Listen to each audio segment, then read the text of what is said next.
welcome to Spooky South Coast. Tim Weisberg here, along with Stephanie Burke, the silent assassin Matt Costa, and science advisor Matt Moniz. We are here to talk about the paranormal, as we are each and every Saturday night.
Things are getting cold.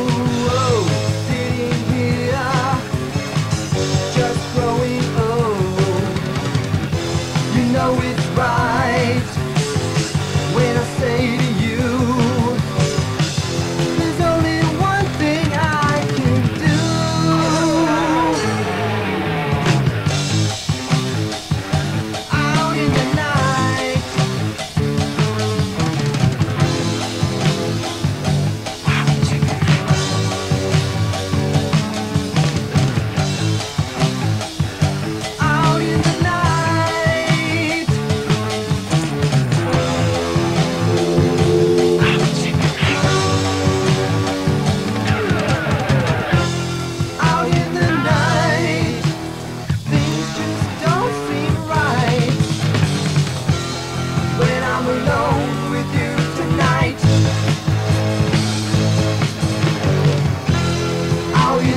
I'm going to kill her. There's nothing else. I'm going to kill her. Now, what do you think of that? I said, what do you think of that? Don't answer. You don't have to answer everything.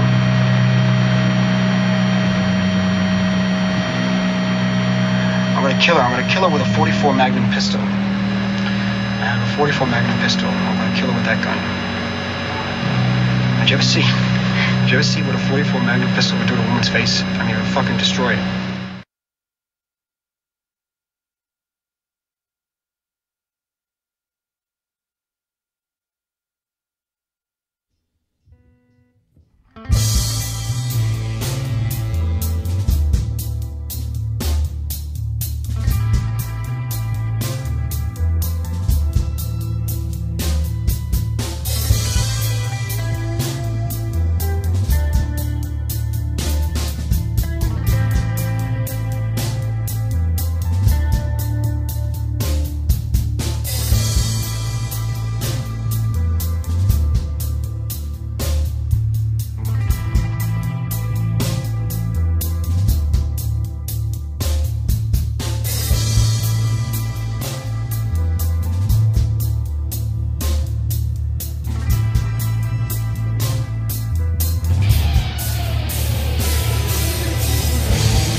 To Spooky South Coast, Tim Weisberg here, along with the silent assassin Matt Costa, science advisor Matt Moniz, Stephanie Burke, and John Brightman. The gang is all here tonight to celebrate the 12th anniversary of Spooky South Coast. Hard to believe that we've been doing this now for 12 years, but we have been. Seems like just 11 years and 364 days ago we started doing this show. But time flies quickly. You're so weird. Well, I can still remember that very first night when, Matt, we did what, like 3 months of preparation. We found out in like September or October that we were going to be able to do the show, that we were going to get our own show. I think it was. Was it 3 months? I don't know if like it really sunk in till like. Well, we we procrastinated quite a bit at first, like we always do. But we had a couple of months lead time. I remember meetings at your house just turning into screwing around. Right, like drinking and. But that's fine. Right, that's. Remember. Well, the meetings always started as we were doing research, air quotes. Right. But we were actually doing research, and then we were finding a bunch of cool stuff online, and then we kind of fell down the rabbit hole. And I think what happened is we might have over prepared. You know, we might have been too concerned about making sure that we were ready to come on the air that first show on January 26th, 2006. But I think that we were. I'd been doing radio for a little while already with the Locker Room show, but I had never actually carried a show before. So I think that's what we were most concerned about. Is we're like, it's just going to be us. All right, and we had Evan, but we didn't know we were going to have Evan. we didn't realize. We knew he was going to be here, but we thought he was just going to be here to like run the board and just make sure that you were running the board properly. We thought he was going to. We thought the way it was going to work was I was going to come in and sit where Stephanie is. Although back in those days I stood right here, but we thought. Oh, that's right. I remember that. For a long time I stood. Yes, you just stood up the entire show. Really? Yeah. Oh, yeah. Oh yeah. Yep. I don't remember that. Yeah, no, I used to stand most of the original videos, like the early videos, you'll see me stand, and for the 4 or 5 years we did the show before we even had video, I always stood right here in the middle. No kidding. And so that microphone was swung around here, and then we would put that other microphone over there from Moniz, and then we had another one over here that was on a stand. It was a slightly different setup back then, I think. It was. Yeah. It wasn't as there wasn't as much opportunity for people to jump in the conversation as there was then. So I would stand here, and that was the idea. And the reason I stood here was because I'm a control freak, and Naturally. I'm the quote unquote executive producer of the show. So super fancy. So I would stand there so that I could watch what was going on over here, even though I had no idea what was actually going on over here. You know, Matt had everything handled. He had everything working on the sliders, and he knew how to run everything on the computer system. I didn't know any of that, but I was kind of just watching, and I was trying to actually watch and observe. So that was the plan: is that Matt would sit here and produce the show, Because you hadn't started going to school for this stuff yet at that point, right? That was something that you did later. No, you can just, you don't have to What? keep on back. You hadn't gone to school yet, right? That was something that you started after we I started. think the I had show? started that year. Okay. So I think we started the show and then But about a year. in. either way, you had come in here and trained enough that you were ready Mm-hmm. on that first show. You could have run the board that first show. Okay. Yeah. He's like, we'll go with that. But Evan came in and Evan was supposed to kind of mentor us, and It's kind of weird that 12 years later, it's still the same computer system. it is. Everything's pretty much the same. We got a new board, which is nice. It must be. Yeah, I mean, it's. But it the must old be, board's still here. Like, we didn't get rid of the old board. Oh, right, right. It's our engineer is a bit of a hoarder. You know, I love that old board. There was so many doodles on it from years of people disrespecting. people just sitting here bored, like running the board during a Red Sox game and drawing on it. So we thought Evan was just going to be shadowing us and making sure that we don't screw up. And then the first show, he sits down behind the board, and Matt's, where were you? I don't even think you were behind him. You were like sitting over there. Oh, I don't remember. I think you were sitting over there. And I told this story before, but we thought we were going to try this new crazy thing called. By the way, we should probably do the toast just so that we can, because we're already started drinking our. Oh, we're toasting? Yes, Sure, we're toasting yeah. now. It's I don't know how to Happy get that on 12 camera. years. that's fine. Nostrovia. So I don't know what that means. High elbows. So, we had heard about this new thing called podcasting, and we said we should probably try that because this is a show that maybe some people might want to listen to that don't live in the area. And so we said, we should try that. So there was always a recorder that was in this room every week for like years. And we were like, we're just going to use that. And Matt ran a whole bunch of test shows with the Locker Room show, and we'd come in here and kind of messed around with some stuff. And he's like, oh yeah, no, we're going to be able to record on this. Everything will be fine.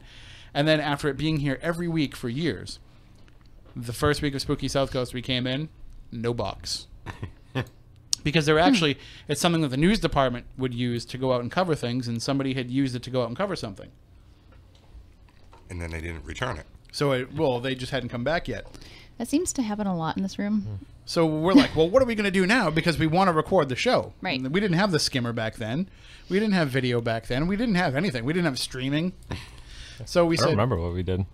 I'm remember really what on we the did. I'm on the edge of my seat on this story because I don't remember. So we're like racking our brains, like, what can we do? Because this is the days of flip phones. It wasn't like we could be like, let's just plug in an aux cord into our phone and record it that way. So it dawns on me that I have an extra digital recorder in my car because I use them as a sports writer when I go into locker rooms and stuff. So I'm like, okay, I have my digital recorder in the car. So we come running in, like we're minutes away from going on the air. We get it plugged in. Don't even bother to like check the volume level going into it. So it completely got blown out. So and if you go back and you find the first episode of Spooky South Coast on podcast, it still exists. Like, we put the audio out there. We're like, this show sucks. Nobody's going to come back and listen to this because the audio is so bad. And we put it up on podcast. But before that, so we sit down here. We finally get everything going. As soon as we start the show, we were told, I had written a bunch of liners for their voice person to come in and record because we had no imaging for the show. So we said, we need imaging. And so they said, yeah, write out all the things that you want them to say, and we'll have it recorded. So I wrote it all out. And the show was supposed, the intro was supposed to be Spooky South Coast with Tim Weisberg and Matt Costa. I know that you come first alphabetically, but, I figured I was going to do most of the talking, so you were the silent assassin. So that was what was supposed to be said. So Evan's sitting here, he fires the intro. And first of all, it's the most corniest intro possible. Wasn't there Scooby-Doo stuff in there? Or was that? I don't know. Was that our first promo commercial? Might have been the first promo, right?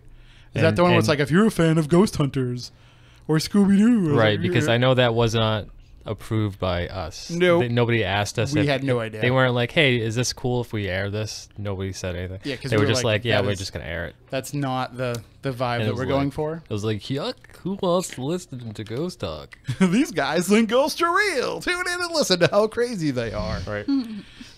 No offense to whoever wrote that, Pete. Pete Braley. Like, no offense to whoever wrote that, but so we're expecting like a cool intro. Like, what kind of music are you looking for? I don't know, something like rock, something with a creepy vibe, maybe, something. And what do we hear? We hear not even the original version, but a knockoff version of the Addams Family song, and it's. So you're listening to Spooky South Coast with your hosts Tim Weisberg and Evan Russo. They didn't even put that. And I'm like, what? Well, where'd this come from? Because you were only supposed to be here for like the first week. Where'd this come from? And I was taken aback by it, but we started the show anyway. And if you ever go back and listen to those old shows, you can tell like I was kind of getting nervous before we went on the air because, welcome to Spooky South Coast. And I sound like I'm like gasping for air more than usual, more than just being a fat ass. This was actually me like almost panicking a little bit, but we made it through and we put this show up. This terrible show. I mean, the content was good. I'm sure my questions were terrible, but our guest was Keith Johnson, and of course Keith's giving us great stuff. So we're just like amazed that the show is going so well in spite of us. And so we get the recording and we listen to it and I'm like, oh man, this whole thing is way too hot. It's blown out. Like, we really shouldn't put it up there. Let's just put it up there anyway. Because at that point we're like, we paid the $9.99 for the podcasting. We might as well use it. And we put it up, and I think it was like over the first couple of days we had 100 downloads. And I was like, man, people are listening to the show. 100 people downloaded this show. And we got, and we had said for anybody that downloads the show, like, email us, let us know where you're listening from. And I think it was Japan was one of the first. I think Japan was first, and then it was an American person living in Japan, and then we started getting stuff from all over the world. Norway, Germany, Kazakhstan. We got Kazakhstan hits on our website. I know there was a which turns out it was probably just like some sort of spam farm. The one that always sticks out in my head is the ambulance driver from New Zealand, or who was it? I don't know. She emailed us a few times. She was from Australia. I might have been in Australia. I get those confused. I know, like, it's not something to get confused. I've watched Flight of the Conchords. Right, so they don't like it when you get confused. They don't. But we did have New Zealand though. We had New Zealand. We had Australia. I mean, we were back in those days. Like, we were all about the website. Right. And Matt and I had never had a website for anything before, or at least not a real website. We had like Angel Fire sites. Right. I had I don't know if you ever did, but I did. I had a web TV site as well. Oh, did you? Yeah, back when web TV was a thing. Oh, I had my Angel Fire page where I had Philips Magnavox. TV. It was like a picture of like some of my favorite wrestlers of the time, and when you went onto my page, it played a MIDI version of Stone Cold Steve Austin's theme. It even had like the little glass break. I had Tales from the Crypt stuff. Ooh, that was good. We should have put that on Spooky. Now you guys realize I still use a Netscape account, right? Yes, we do know that you still use a Netscape account. That's because you're special. That's long been a. He's like, I don't know why I don't get these Spooky Crew emails. It's because Netscape doesn't recognize them. They're over 5 megabytes, so Netscape's like, nope, no, that doesn't fit the free service. So we put that first show out, and we started getting people listening from all over, and then we, just kept going from there. And Moniz joined a few weeks in, and things just kind of took off from there. And we're grateful that everybody's been tuning in for all these years and all these episodes. It feels like we've celebrated too much this year, because we had our 11th anniversary, and then we had our 500th episode, and now we're having our 12th anniversary. So it's like we're There's nothing wrong with too much celebration. We're navel gazing. Is there such a thing as on ourselves too much this year? I don't think so. No.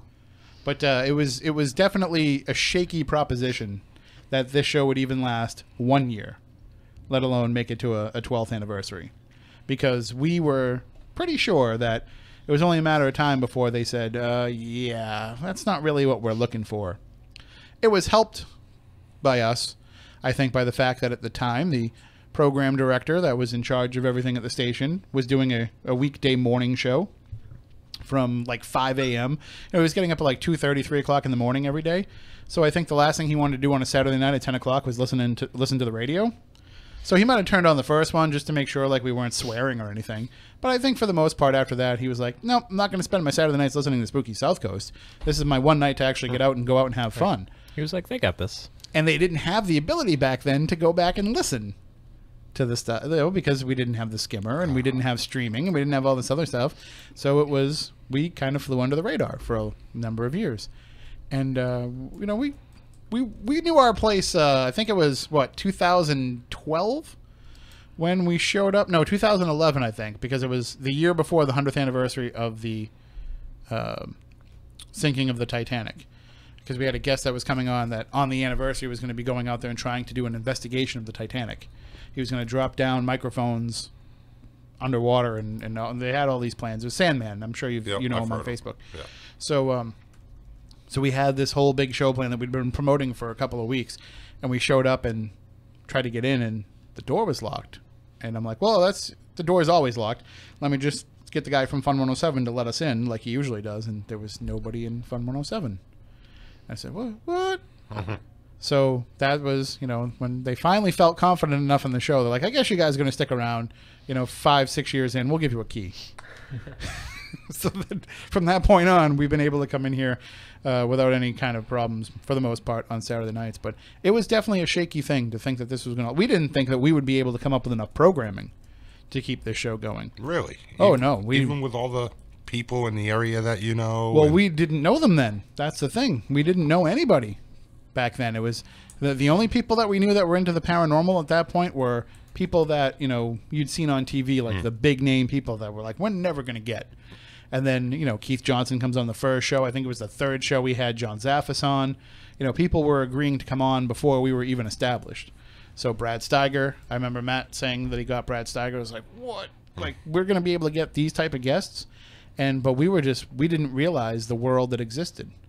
And we didn't realize the depth of the conversations, like all the different places that we could take these shows.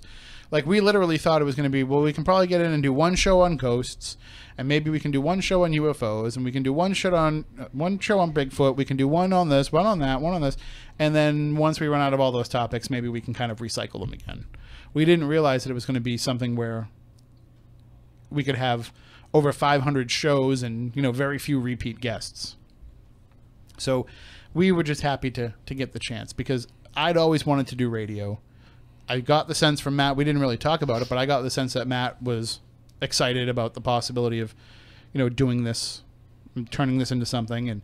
And I just figured if we don't screw up, then it just makes us more valuable. Maybe they'll let us do other stuff at the station. Maybe we can get out of this crappy diner that we work at and not have to flip eggs and burgers every day, and we can work in radio for a living. And it took a while before, you know, we felt like, okay, this show, we got told at the very beginning from Evan, what did he say? That if we lasted 6 months, we could consider it a successful show. Right.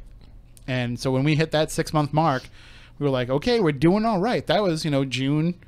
And at that point, we're bringing on cast members from Ghost Hunters. I think, you know, by that point, we had Kristen Garland on, I think. Yeah. The first year, right? Mm-hmm. Brian Harnois came on, and we had Lisa Dualaby on. We did that great show where it was angels versus demons. Yeah. And we had Keith on talking about demonology, and we had Renee, who is the angelologist for TAPS, talking about angels. That show was, I forgot about how good that show was. We should put that up as a classic spooky sometime. But, you know, we took chances, and we did some things, and we had ideas. And I think a lot of those ideas have kind of evaporated over the years. I think we've kind of become complacent, and I don't think we take those same chances anymore. And I want to do more of that stuff. I want to take more of those chances, because those are the shows that get you excited to come in and take part in.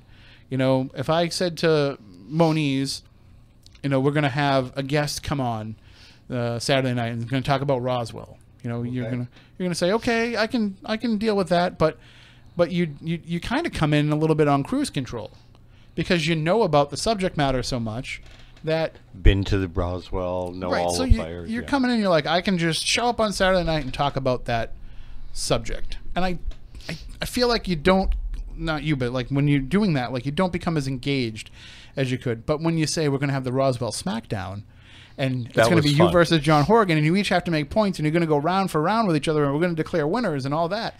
You know, that makes it more exciting. Right. And I think that makes it more investing for us and more investing for the audience. And those were the shows that when we started doing that kind of stuff, that's when I said, okay, now we're going beyond just what somebody can learn from a Wikipedia page. And now we're actually, and that's when I started to realize that our knowledge base was starting to become, well, not yours because you'd been doing this for years before you joined us, but Matt and I, our knowledge base was becoming enough that we could start to say, all right, I feel comfortable enough to carry a conversation about this instead of just asking some questions. What I liked about our show in the beginning, and it's still true to this day, is we challenged each other. We didn't really, hammer on the guests because, I guess, what we would consider being rude. I mean, they're there to make a point, a statement, let them make it.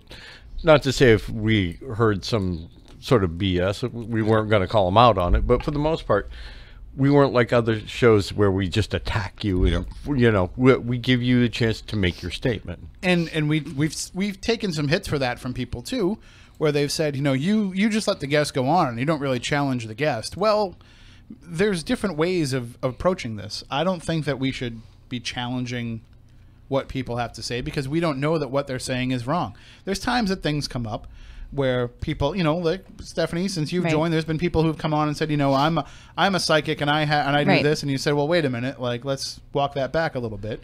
But it's not like it's not like we've ever said to somebody, nope, you're wrong, click. No, never. And even we've had some pretty outrageous guests too. At least since I've been listening, and since I've been on. I've heard some crazy guests. We let Jesus go for 2 hours. We let Jesus, no, we let Jesus go for over 2 hours, and we had to end it. We went over that because it was just so crazy. It was a good show. Yeah, it was entertaining. I mean, you've been angry before, but that might have been the only episode that the two of us were so angry our blood was boiling. And it takes a lot to get me there. But that was forget about it. Jesus, he's a made guy. Yeah, Jesus was a hustler. So that was an interesting situation. But we've never told people, no, you're wrong. We've never allowed people to, come on and berate somebody else. Or we've never let somebody come on and talk badly about someone else. We've never allowed that stuff or, give opinions that might hurt other people. There have been shows where there's been controversy. Right. And where we've addressed controversies because in some ways, this show being on broadcast radio, terrestrial radio, we should be doing this show from the perspective of let's assume that our audience doesn't know anything about the paranormal. Correct. But at the same time, you have to say, well, but we also have this loyal following of thousands and thousands of people that listen every week that have been with us through this entire 12-year journey and we have to think that they're just as knowledgeable as us at this point, or as our guests, or as anybody else. So we're in a very weird position that a lot of quote unquote paranormal shows aren't in. Right. There's shows that are just out there putting out the radio product, and they don't have to worry about serving this, sophisticated audience. If they're part of it, fine, they love it, they welcome it, but that's not who they're broadcasting to. And then you have the podcast audience that says, well, we know that this is a direct thing that only people that are into the topic are going to go out and find. And we have to kind of serve both masters.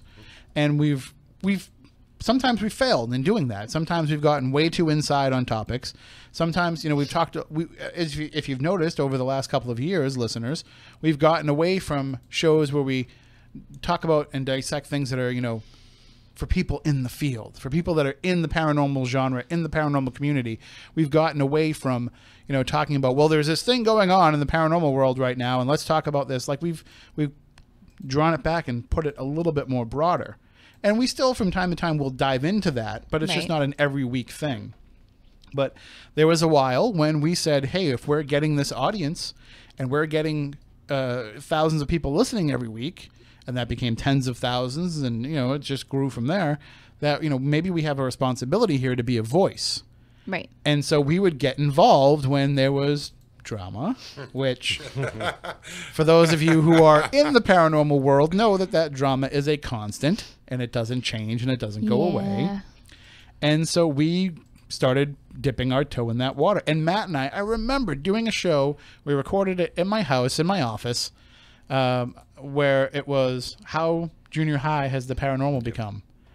And we were awesome. we were waving the flag of para unity that night. We were hashtag Para-Unity before there was such a thing as hashtags.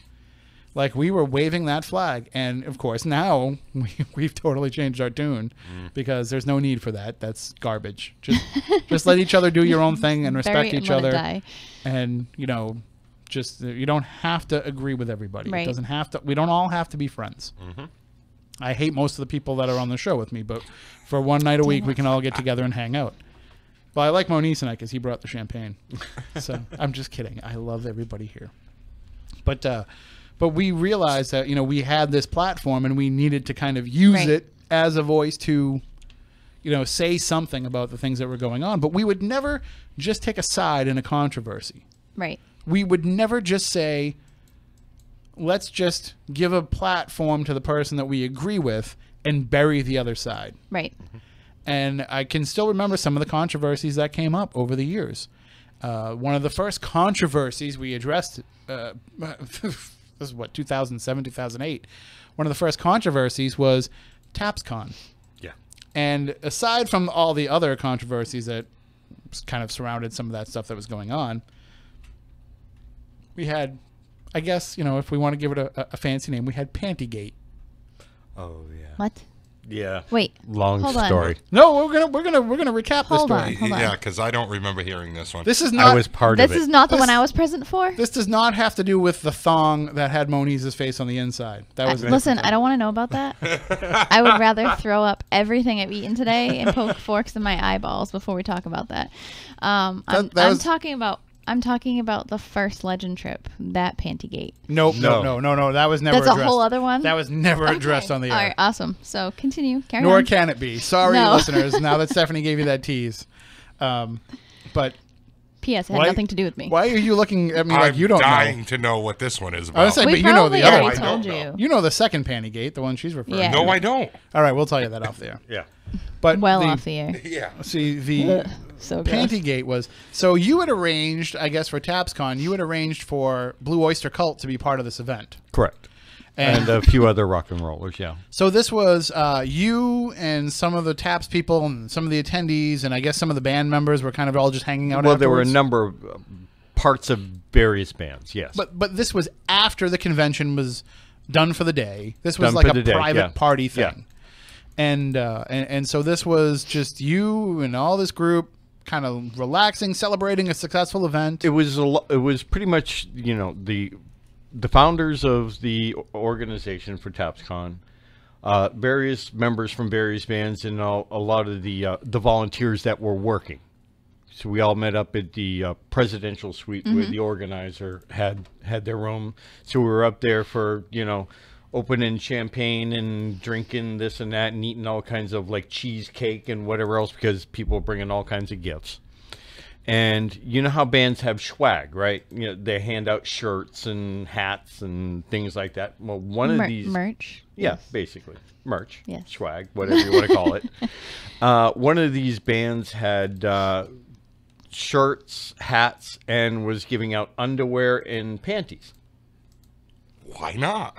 It's not the first time I've seen Yeah. gimmicks like that. And Right. bands It's- use that's it. what it It's, is. it's Whatever. normal, everyday Right. junk that, you know, bands hand Sure. out. And by the way, usually when you give these underwear out, it's not like women are walking around wearing them. So like you're going to meet up with this girl on whatever the 2007 version of Tinder was, and you know she takes off her pants and she's wearing a Blue Oyster Cult thong. You know, it was something that like you hang from your rearview mirror. Yeah. You know, it's No. So he, I gotta, No, stop. I gotta No. raise my hand on that one because back about no. 2010, decided to have Vinny Yeah. print some up for me with NEPR was here on them. right. Gave them out to a bunch of people. I happened to be at a convention one day, and some girl come up and look what I got, and she was wearing them and showed me. Oh well, I mean, sure, it does happen, but these are like a kitschy little souvenir-y thing. Okay. Yeah. That was the idea. It wasn't somebody's private underwear Shaking your head. Because I that, can. that they were wearing. No. I mean, but to get back into what had caused the whole I was gigantic gonna say, stir. what's the problem? Let's get to the problem. The problem was, like I said, this band was just Yep. throwing them out of the bag at everybody, and people were putting them on their heads and Naturally. putting them on, you know, Yep. being goofy because we're all half in the bag. So, and people are taking pictures. I'll let you take it from there, Tim. So he's down in Florida for this whole thing. I'm home, and this is MySpace days. That's how long ago this was. This is MySpace, and so all of a sudden I start seeing people posting on MySpace and sharing these photos, and they were putting the photos of themselves taking pictures with this underwear and putting it on MySpace. And to be fair, we're also taking pictures of the fruit basket that was there. You know, just normal pictures. Yeah, random goofy pictures of stuff we were doing. But I guess I think it was a picture of Kristen Gartland, who used to be the case manager for TAPS and was on the early seasons of Ghost Hunters and was a very, very good friend of the show. Still is a great person, great friend of the show. We love her to death.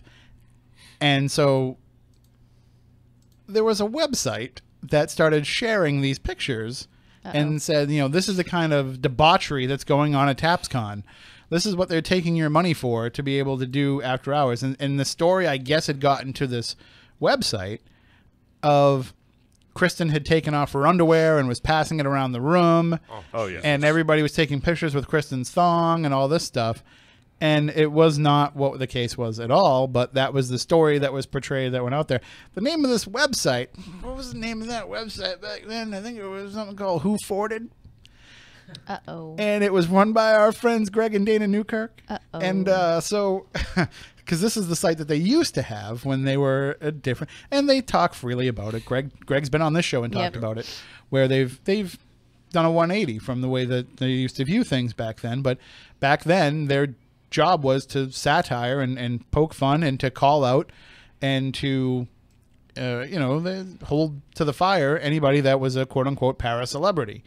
And so they posted this whole story and it turned into a whole big thing. And that was one of the first controversies that we ever addressed on the show. And we had Kristen on and we had Greg on. And, you know, at the end of it, it was kind of like, okay, you know, we made a mistake and, you know, we'll take it down, like all that kind of stuff. Like we kind of, you know, bridge that gap a little bit. And that's when we said, hey, wait a minute, we could do this a little bit more, because people like to go on the radio and share their stories and share their side of things. And if we can get both sides to come on, maybe we can get some common ground between them. And it kind of became something that when there was a controversy, people would come to us because they knew that they could come on here and have their say, but not be judged for it and not have to worry about us taking a side. And sometimes they would try to get us to take a side, and we would say to them, listen, the only way we're going to do this and talk about this is if we can get the other side on. And there's been many controversies that we tried to address that we got one side to agree to come on and the other one wouldn't, and we said to them, we're not covering it. So because I come from a journalistic background, that's what little spotlight I've had on myself has been for journalism. And I'm not going to betray that by suddenly becoming paranormal shock jock on the radio, so that when I go and cover something as a back then as a journalist, you know, as a writer for the newspaper, I don't want anybody to think that, well, I heard you on the radio and, you know, you were definitely hammering this other side and you're not fair and balanced, so I don't want to talk to you about anything. So I was always very conscious of that and aware of that. So if we couldn't get both sides, we didn't want to talk about it. Sometimes we would get we'd get a statement from the other side, maybe. Yeah. Sometimes we would get to the point where, you know, somebody would say to us, I don't want to come on, but here's what I have to say, and I don't care if you read it. You know, and we've done that enough to show that we at least reached out. But and even then, we wouldn't let somebody come on from the other side and just hammer the person that wasn't there. You know, we would say, hey, they're not here to defend themselves. Let's kind of just keep it to not personal attacks. But I remember we covered there was a very big dust up at one point between Aaron Houdini and the Booth brothers. Yeah. And we let both sides have their say in that matter, and it turned into a thing where they tried to keep bringing it back to the airwaves for the next like 2 or 3 weeks, and we're like, no, we're done with that. Like, we're at the point, like, nobody really cares that much except you guys. So you guys have to work this out on your own. But we had, you know, we've talked about it before, that episode where there was, because we've become kind of protective of the paranormal in this area and about the history of this area. Yep. And we've had shows where we've gone to bat with some guests about some of the stuff that they've said. For example, a few years ago, there was somebody that wrote a book about King Philip's War that knew really nothing about what he was talking about and had a bunch of wrong information and really had just decided, I'm going to write this book and nobody's going to call me out on it because nobody really knows about it. Not realizing that at that point, we'd already been talking about this stuff for 9 or 10 years. So we and been to the actual location and had researched Right. it and had, invested a good part of our lives into this, probably more than this author had. And so, we had to call him out because he was just misrepresenting everything.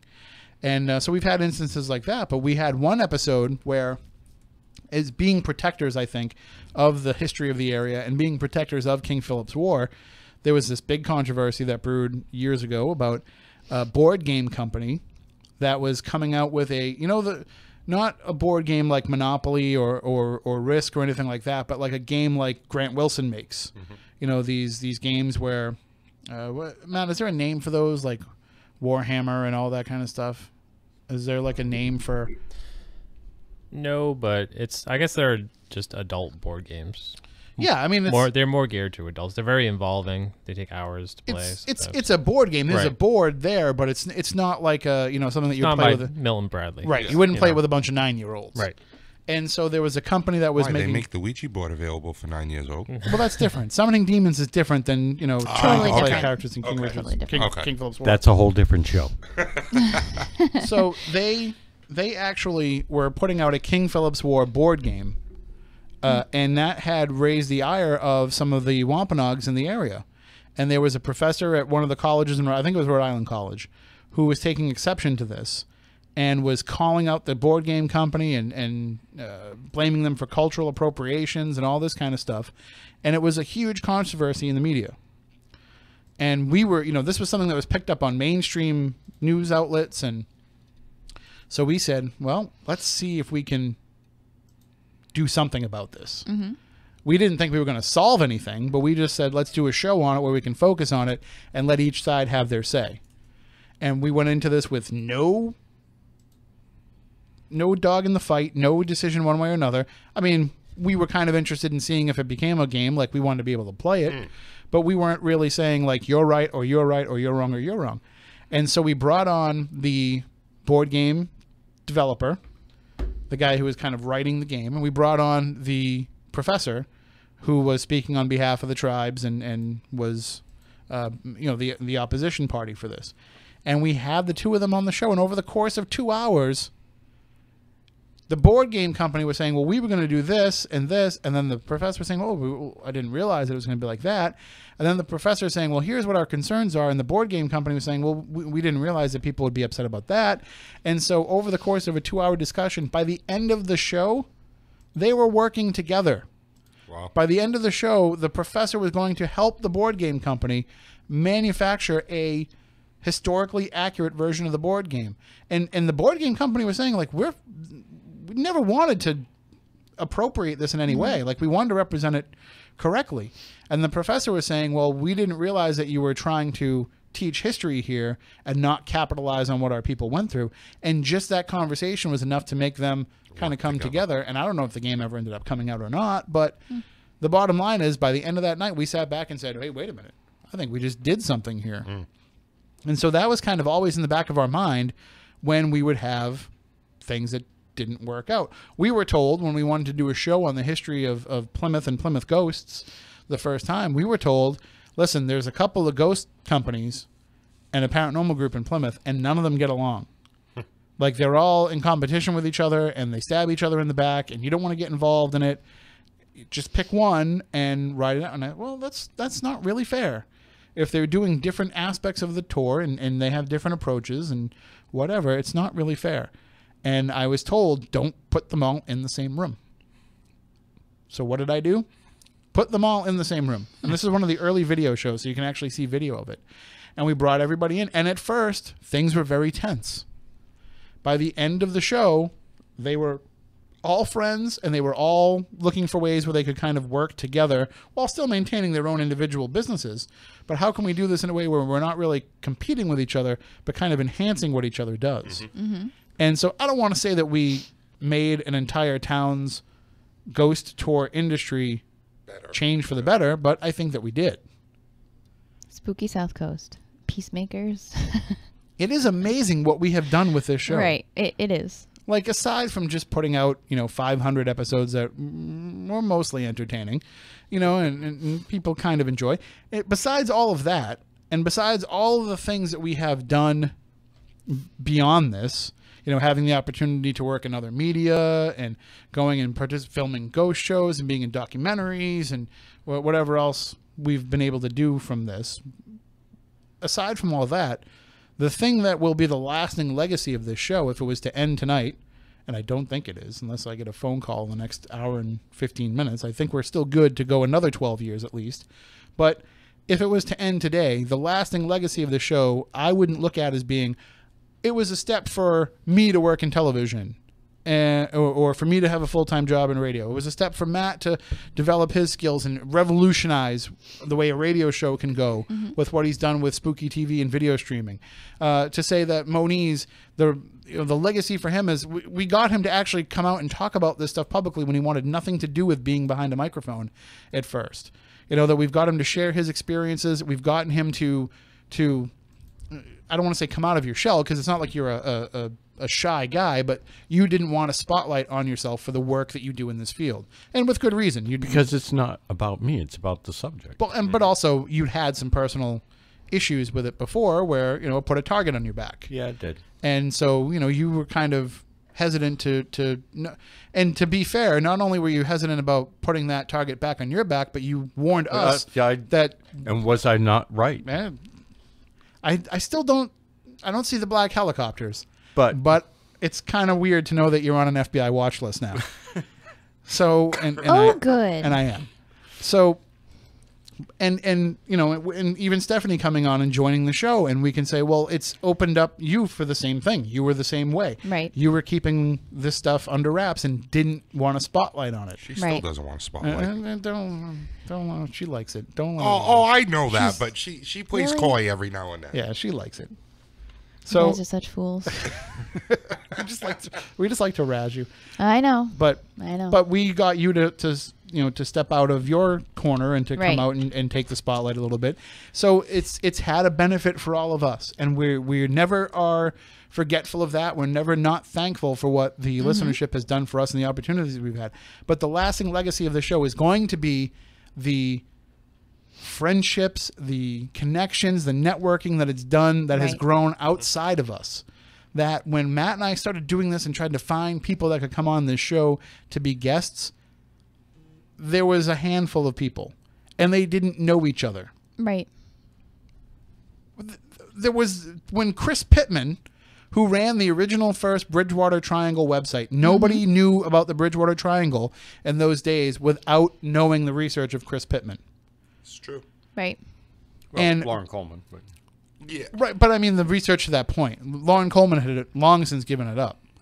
And thankfully he's gotten back into it with the expansion of it. But Chris Pittman was the guy that was the voice of the Bridgewater Triangle at that time. Chris Balzano was the guy that was pretty much doing everything else ghostly in Massachusetts. And they weren't working together. They come in to do a show together and realize, oh, we used to work together at a sub shop years ago. And now they're reconnected and they're reunited, and then they become friends again, and then they work together on things. And that's not a coincidence. That's not an accident. That's not, we could have had Chris Pittman on one week. We could have had Chris Balzano on another week. They might never have even realized for many more years who each other was. But those type of connections have happened, and they have gone on. There are paranormal teams that have been created just because of this show, or because of looking for people to go out to the Bridgewater Triangle for our annual Bridgewater Triangle show, and then they go out and work together for that, and they say, well, why don't we do this more often? And then they become a team. There's been many teams and people who this has been the first time that they've ever stepped in front of a microphone or put themselves out there. With PXP, we were the first show that they ever did. They weren't. And they brought champagne. They did. They did. They were very excited to come on the air. That they brought drinks and food too, if I'm not mistaken. And we like it when guests bring food. I enjoy food. Yeah. Well. But like looking back on it, like we've been a breaking ground for a lot of people, and we have been a common ground for a lot of people. So that to me is what is going to be the lasting legacy of this. I don't want to toot our horn too much, but there was no paranormal community here back then. No, there wasn't. There was no network here back then. Nope. A lot of it has been built because of this show. And I'm not saying that we did it, but I'm just saying that if this show didn't happen, it would have taken a little bit longer for that to come together. You know, we were certainly not smart enough or you know, we don't deserve the credit for saying, like, we knew that this person should be with this person and this person should be with this person. It was just a matter of we were the right place at the right time for these things to all come together. How many groups have formed because we introduced these people to each other? Probably Countless. dozens. Yep. Relationships. There's been relationships that have formed from this show. Well, I know too, people will come up to us, you know, if we're at conventions or events and stuff, and let us know that we sparked the inspiration for radio shows that they're doing on their own, or events that they're doing on their own, or just friendships, or, you know, people that weren't necessarily social before and were nervous to make friends. You know, we've introduced them to groups of people that they can feel comfortable around. And I think that's a really important part of this. There are people, and I'm not going to name any names, but there are people that have come to our events, that have come to things that we have done, that have interacted with us on social media, Yep. that would outright tell you, like, that is not their personality, that is not who they are. They, you know, and we've helped them change who they are. And so I think that's what the lasting legacy of this is it's empowering other people to say, oh, there's a radio show about this weird thing that I'm into that I don't know anybody else that's into it. But I can turn on the radio on Saturday nights, or I can download this podcast, or I can watch this YouTube video. And these are people that live amongst me, that live in the area where I live, that do these investigations in the area where I live, and they get to go on the radio and talk about it. So it must not be that weird and unusual for me to like it. Well, that's kind of how I got involved with you guys, because I was looking for people that were just interested in this. And, you know, my friend Linda had walked in with your book into my job, and I was like, oh, wow, this is great. I love a good ghost book. I always have. And that's how I started out with all this. I was going to the library and researching, you know, before the internet even existed, really. And, when I found your book, I read it. I was like, oh, wow, we're going to have a book signing here. I can't wait. And let's be fair. Like, even in those days, like, researching in the library is still something that's kind of used loosely, because you didn't know, like, what books were, like, I don't want to say legit, not legit, but you didn't, you know, it was hard to know in those days, like, when were you getting a ghost story, right, and when were you getting an actual ghost experience? Here's the dilemma I had to deal with back in the day. Like Stephanie said, before the days of the internet, you had to go into the libraries. Right. You don't know how hard it was for me to find true paranormal type books. Of course. A lot of times I would find them mixed in with fiction stuff. Right. And because of the prejudice of the librarian, or ignorance thereof. Yep. It's like, oh, what's Hans Holzer doing over in here? Right. You know? I completely agree, because it was always, you know, on a back shelf somewhere hidden in, like, the dark part of the library, because nobody wanted to. It was so taboo back then. Yep. It's much more mainstream now, but I remember, you know, looking into Tim writing this book, and I thought, oh wow, I love local history. I'm a huge history nerd anyways, but local history especially. And I thought it was the coolest thing ever. And he was doing a book signing at my job, so I was like, oh, well, I want to meet this guy. I want to see, you know, this is all about ghost hunting and ghost stories and everything, and, you know, this is actually local for once. And I think that led to me coming in here and hanging out in the back while you guys were doing that show with another medium, and I wasn't paying attention. I've told this story at a lot of my gala readings or, like, Q&A sessions that I've done so far, because people keep asking me, well, how did you get involved with paranormal, you know? And I'm like, well, I found this bunch of weirdos, and I kind of fit in. They kind of let me keep coming back every week, but I was sitting in the back corner. I wasn't paying attention, and I couldn't hear what you guys were doing, and I just popped out of nowhere and said, oh, my brother just called in. You guys are talking to my brother. You're trying to connect with my grandfather. This is what they're trying to tell you, because the pieces weren't fitting. And I just went back to looking at my phone, and I didn't realize what I had done. And I remember on the way out, Tim, you stopped me and said, when you decide to finally come out of the closet and stop hiding your abilities, I want to be your first interview. I didn't know what that meant until you sent me a private message and said, do you know what you just did? What was I, your first interview? Yeah. All right, good, because I would have been mad if you gave it to somebody else. I would have been like, out! Still executive Get producer, Get out. No, you were, because I came back on it was probably a while afterwards, but I had done readings. This was the first radio show and the first time I've ever done any type of readings over the radio. But you had been to a number of our other little investigations and things we I had had done. only gone to one. No, I'm talking after that. You did hang out with us, and I did hang out with you guys. Oh yeah, you're right. I liked you. We definitely, I liked you enough. became friends before Yeah. we brought you on the show. Right. Yeah, it wasn't like it wasn't like we had you come on and then we waited like 6 years Right. and then said, hey, you remember that girl? We should see if she wants to be a part of the show. Like you were our friend and you were working with us, but you were still hesitant to come in and do this more often. And we just decided at some point, we said, it's just three guys talking to ourselves over and over again. Right. And we need a different perspective. And people said, oh, you brought in Stephanie because she's a woman. And, it's good to have a woman on the show. And that's part of it. Right. I mean, part of it was good to have a female voice and just a little something that sounded different. In a perspective that could be different coming from a female. But we brought her in more because she's a psychic medium and because we were just scratching our heads every time people were talking about that. We're like, oh, no, we don't know how this works, so you have to tell us. And so by having her come in, she was able to kind of help us and ask better questions of people that come on that have those abilities.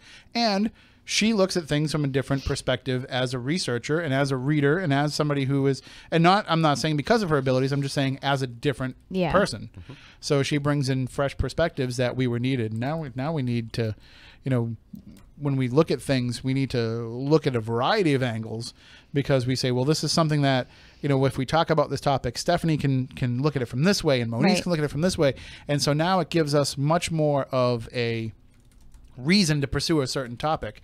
Whereas before we might say, well, we could do that show, but we're probably going to screw it up.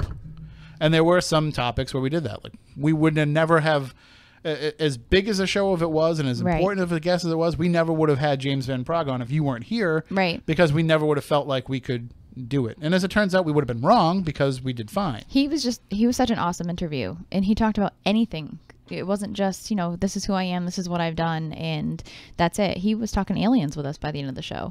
You must have loved that. Oh, yeah. Well, it wasn't my fault. It was Moniz's fault, as usual. But that was just a great conversation. He's just an amazing person. But that, I think, I'm not saying I made the show better, but Of course you did.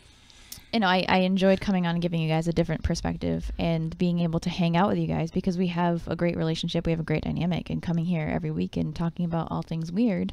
I hope that somewhere along the line, or we continue to help weirdos like myself who didn't know that we all existed, and we all, became friends afterwards and really educated the public on strange things. One big, happy, dysfunctional family. Pretty much. Absolutely. Well, we have about a minute to go before we go into the news.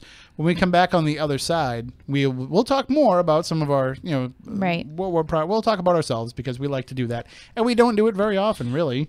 Like we don't sit here and pat ourselves in the back that much. So we're going to continue to do that tonight. But we also want you to call in and pat us on the back as well. 508-996-0500. No, for real. If you want to call in and let us know, how has Spooky South Coast helped you? What has it meant to you? You can do that. But maybe you just want to talk about some other stuff as well. It doesn't have to be all about how awesome we are. Believe me, we already know. Yes. It's what we're going to be talking about at midnight when we go off the air anyway. But if you want to do it now, we can do that too. Again, 508-996-0500, 877-996-0500. Hopefully people realize I'm just very tongue-in-cheek about all this. All right, we'll be back with more Spooky South Coast coming up in just a few moments here on WBSM.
I'm gonna kill him.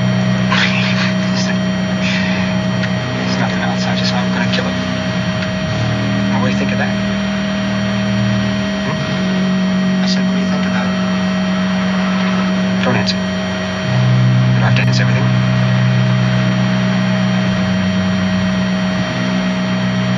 I'm gonna kill her. I'm gonna kill her with a 44 Magnum pistol. I have a 44 Magnum pistol. I'm gonna kill her with that gun. Did you ever see what a 44 Magnum pistol would do to a woman's face? I mean, it would fucking destroy it.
All right, welcome back. Hour number 2 of Spooky South Coast. Tim Weisberg here, along with the silent assassin Matt Costa, science advisor Matt Moniz, psychic medium Stephanie Burke.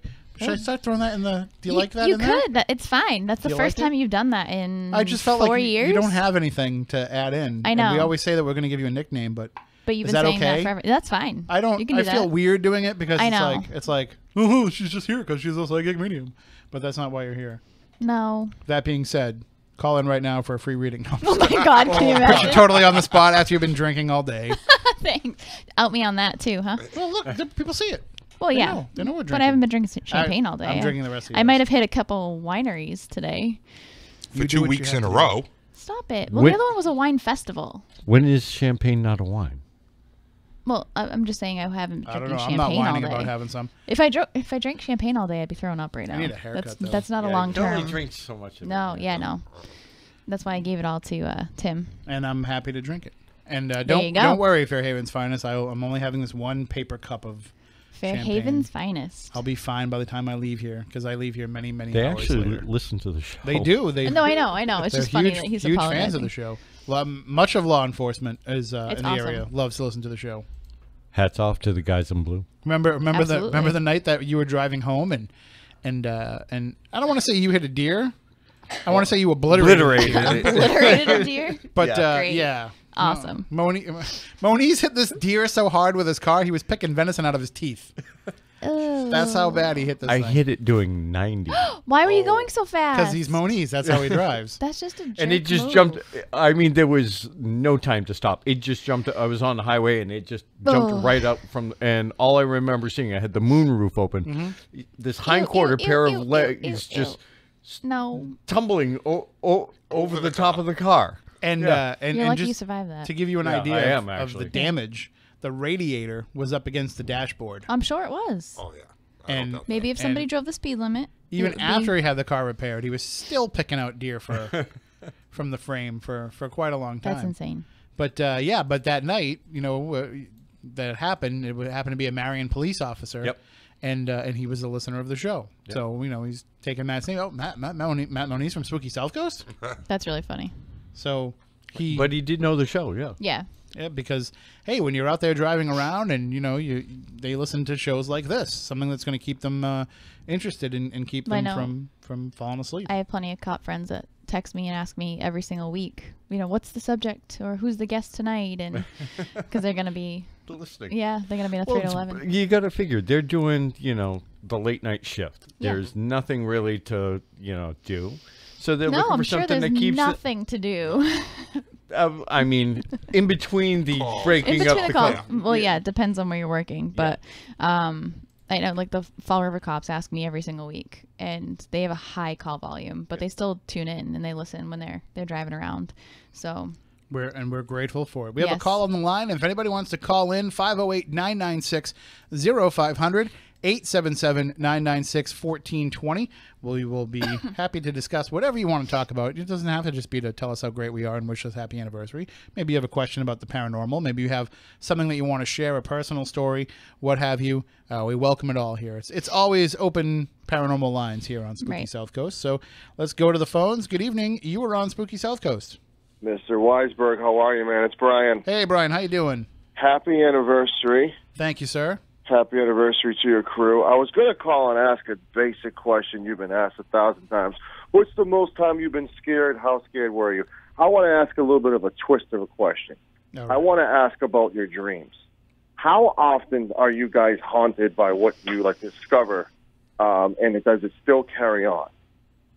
Well, speaking for myself, I will say that I had a lot more nightmares back before we started doing this work and doing this show, but my nightmares have definitely changed. It's no longer the things that I used to be afraid of. I used to be afraid of the dark before we started doing paranormal investigations. Now I'm not. I'm 23, 24 years old, afraid of the dark. When I turn the light off at night, I have to jump right into bed. But that's gone away. And my nightmares have changed. It's no longer just being scared of, what I might encounter or what it might be. Part of it's probably growing up. Now I'm afraid of failing and, not being there for my family, those kind of things. But I don't worry so much about, getting chased by monsters in my dreams anymore as much as I used to. Stephanie, I'm sure your dreams are still all about aliens. I don't have alien nightmares, no, but I Till think tonight. Yeah, right. stop it. What? Stop I it. remember a certain Stop phone it. call from somebody. You have no. I'm going to throw things at you. I have available objects here. Some are heavy. I think my nightmares stem from different places that I've been. Like you've been these places with me, and it.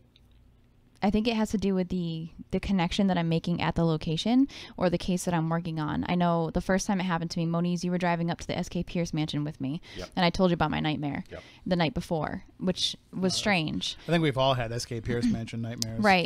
That's- But as soon as we got there, I know I've told the story on air before, but Moniz, you haven't been here. As soon as I started talking to Edwin and Lillian about my nightmare, they stopped me and she finished my sentence and she finished the nightmare for me because she had been plagued by that as well. So that was really uncomfortable for me. And that was See, I was aware of what Lillian had been talking about, right, and I but you didn't want tell me. I didn't want which to was contaminate. good. Yeah. But you know, it's good that I had told you that before we had even Yes. arrived, and that really freaked me out. And did that explain the puzzled look on my face of what? Huh? Well, I was driving, so I couldn't really see it, but that bothered me because it's that. I don't even know how to describe it, but I mean, you're going to a location that just proves that spirits that are active know that you're coming and know that they can enter your psyche in the middle of your sleep and communicate that way. And that freaked me out because that was before I had even arrived. I know it happens when I'm about to do readings. You know, even for like a full day before a gallery reading, I'll have people come and visit and, you know, try to give me information ahead of time. So I'll always have a list before I show up of information, people that have, you know, tried to come through already. But, in my dream the night before, that was really strange. The other time I was working on a case in Rhode Island, and it was a brutal murder of a woman. And I was working with Andy Lake on this, and I went home and just heard awful screaming all night in my sleep, and like the events replaying in my dream all night. And I had to call him and ask him, like, are these the events that have occurred? And he had to confirm or deny, and it was all correct. That, you know, once I had gone to this location and we talked about going back to this location inside to further investigate it, that's when I started to have these nightmares of the events that had taken place, which was horrifying. And John, you actually are the monster that used to be in my nightmares when I was a kid. Like, I just remember this big hulking figure in my dreams. But I'm sure that you know, you've had some pretty terrifying experiences. You probably had some nightmares as a result. Yes and no. More so, like, definitely with the SK Pierce Mansion, just because of what I've had happen to me there. But not so much of that aspect of it, but more of, and I've talked to Stephanie and a few other psychics and mediums about it.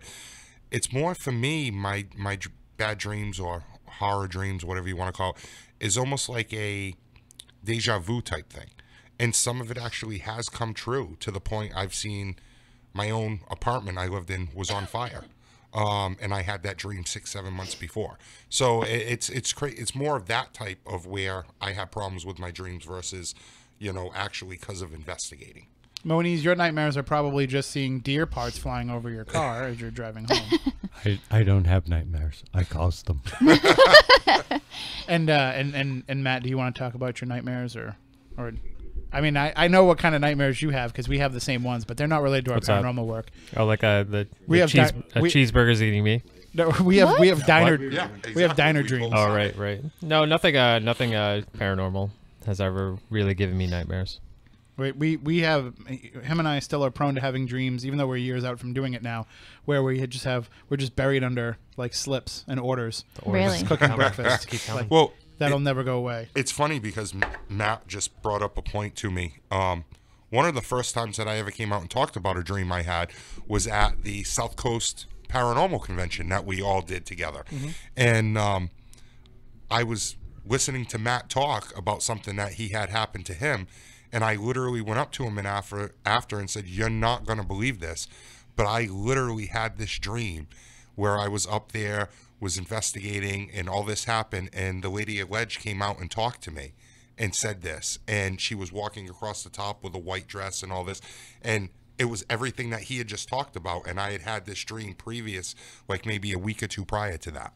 And I want to thank Brian for calling in and for asking that question because, you know, we don't really think too much about that kind of thing. You know what I mean? Like when you're going out there and you're doing this work and you're talking about these topics all the time, as we said last week, Moniz said, you know, he was told and he shared it with us, for every step you take toward it, it'll take, we can decide how many later, but it takes steps toward you. And so we knew going into this that it was going to be something that would plague us, but you told us even back then that if you do it right, you can learn to compartmentalize things and you can keep it at bay. So you can have this be part of your life without it overtaking your life.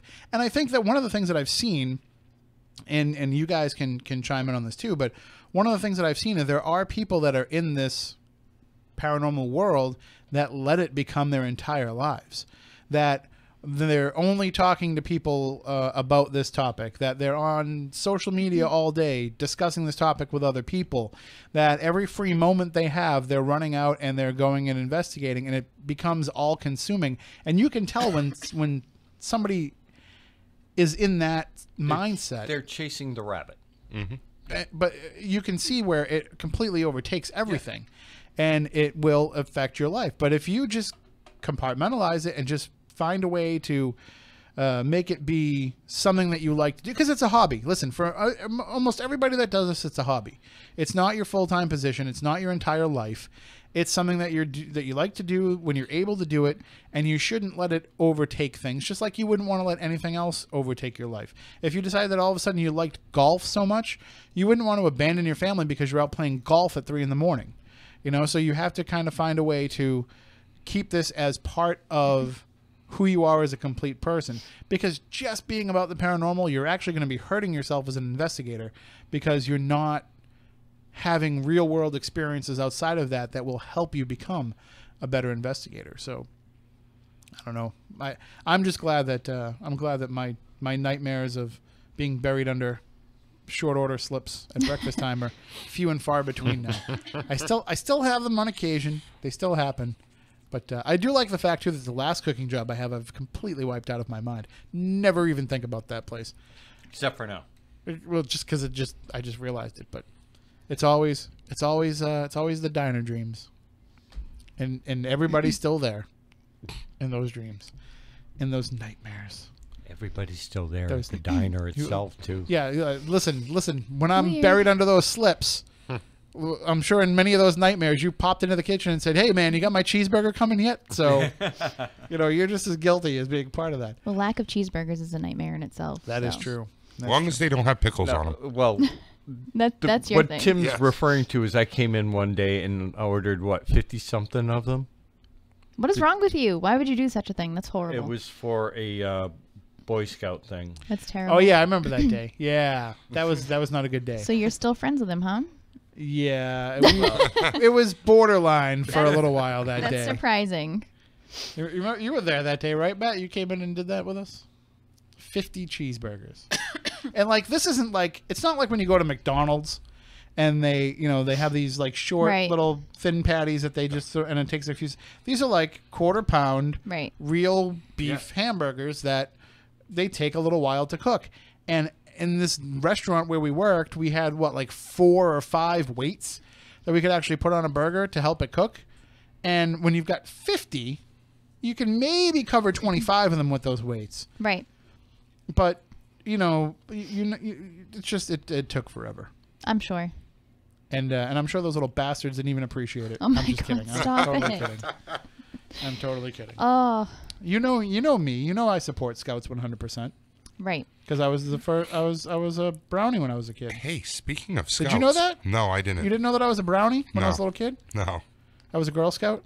The first brownie with nuts.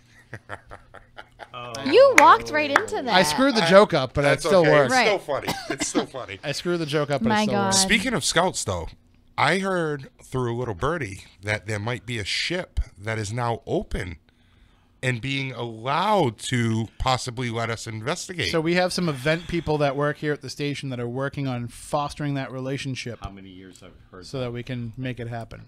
yeah, I happened to hear that, and I was like, "Oh, I got to tell Tim this." what I Yeah, heard. they without it giving away Yeah. too much. Yeah, let's info. not, because they're looking for ideas, and they reached out to the station, and the station said, "Well, we have one idea." Yeah. And so we'll see how that all plays out, but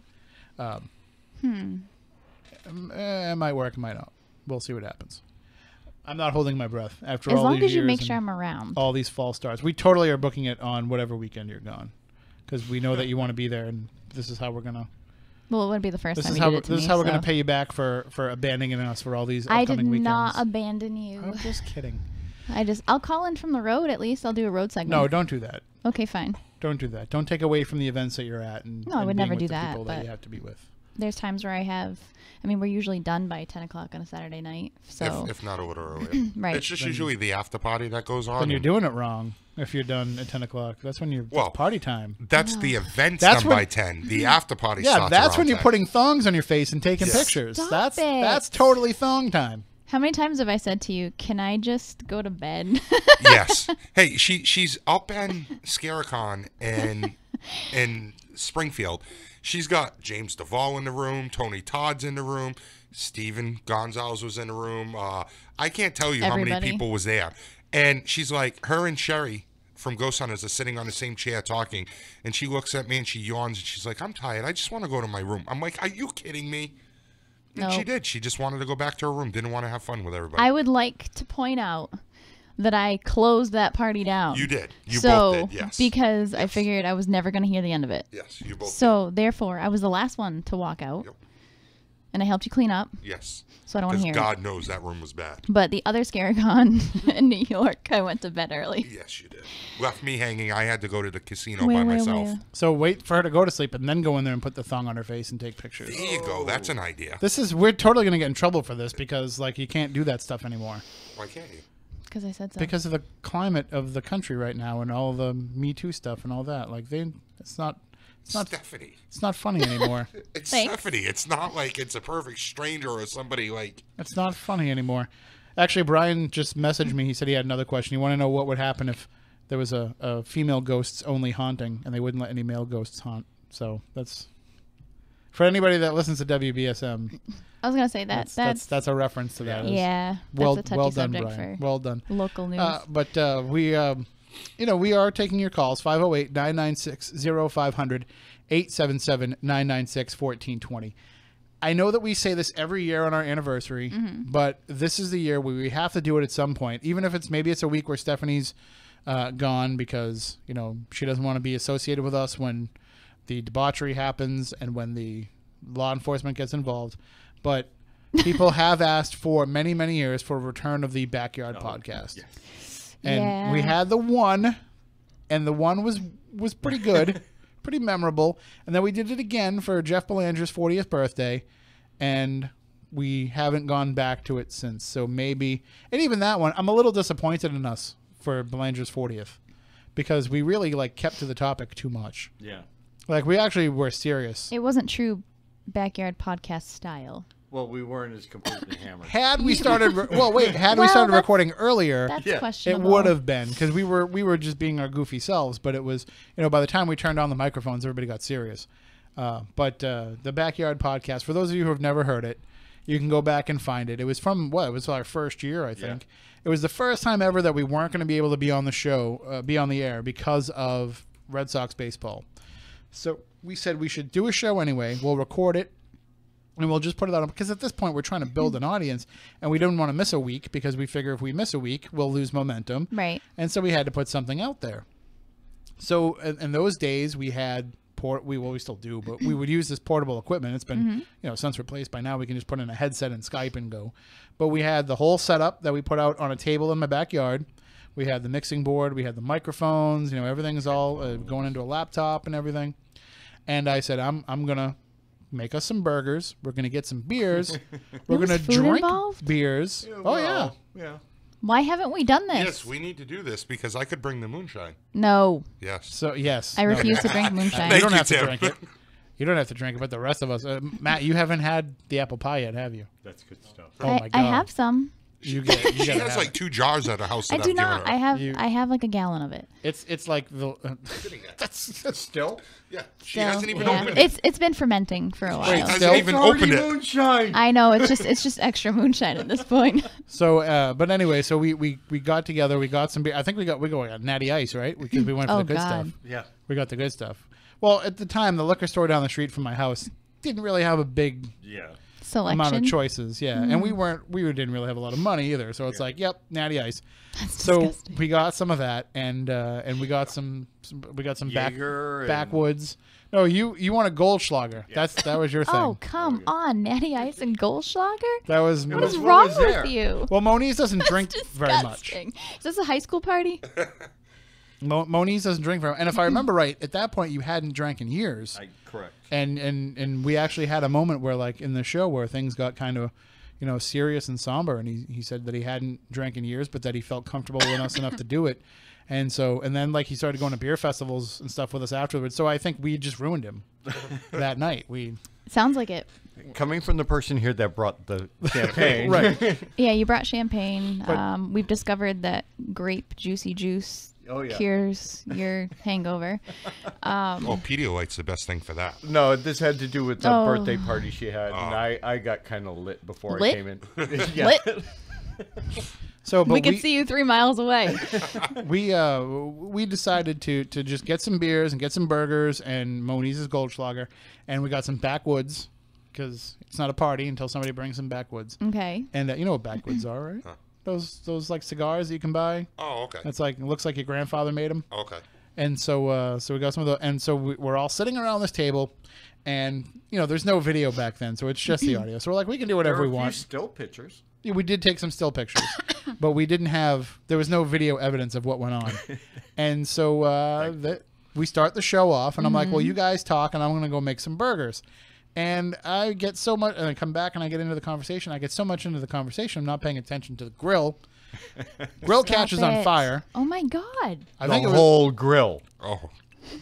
So I'm over there like trying to battle the fire and get it down. And I'm like, you guys, you know, talk amongst yourselves while I go over there. I think Matt had to come over and help me put out the fire. And That is ridiculous. And Moniz is over there at the table doing a play-by-play of the two of us trying to put out this huge fire on my grill. Which is so typical of Moniz. Like, right. And Tim's trying to bat it Right. out with a towel. and now this is happening. Keep in mind, like, Moniz like knows science and probably could have just come over there and been like, boop, boop, boop, chemical reaction, fire out. Or, but he's just a simple watching. fire extinguisher would have done this job. Well, that would have involved having to go inside the house and getting that and all that. Wow. The garden hose, meanwhile, is right there. Well, you never put water on a fire. I know that. So what I'm hearing is that but I should just in be the this- responsible adult at the next one. So this grill, by the way, is like right up against Maybe my we can shed. hire one. It's right you up know against any? my wooden shed. And if anybody's ever seen my shed, I'm sure if you've seen the original Spooky South Coast promo pic of Matt and I, you've seen my shed. Right. And I haven't painted it since. It still looks that way. And so the grill is right up against it, and I'm like, we're gonna lose this shed, and there's like gas inside. There's like gas cans inside, which, you know, stupid me. You really shouldn't keep your grill next to your shed that has gas cans inside. Lesson learned. But so we're battling this fire, and we finally get it out, and just from there we're like, okay, this show has already gone to hell, so we're just gonna let it go wherever it goes. Flames and all. And so we get a little buzzed, a little more than buzzed, and we just start opening up about, you know, our paranormal experiences growing up and why we were interested in this, and people responded to it, and it became one of the most popular shows that we ever did. So everybody asks us, when are you guys going to do one of those again? And the thing is, like, if we're going to do it, I really want to do it in a place where we can invite everybody else, where people can come and join us in the fun, and we can actually have, you know, maybe we get somebody to come and maybe we charge tickets, and, you know, you pay for your food, we get a caterer, but still the bottom line is we'll still get drunk and talk about ghosts. So Well, I was thinking like campground type of thing during the summer.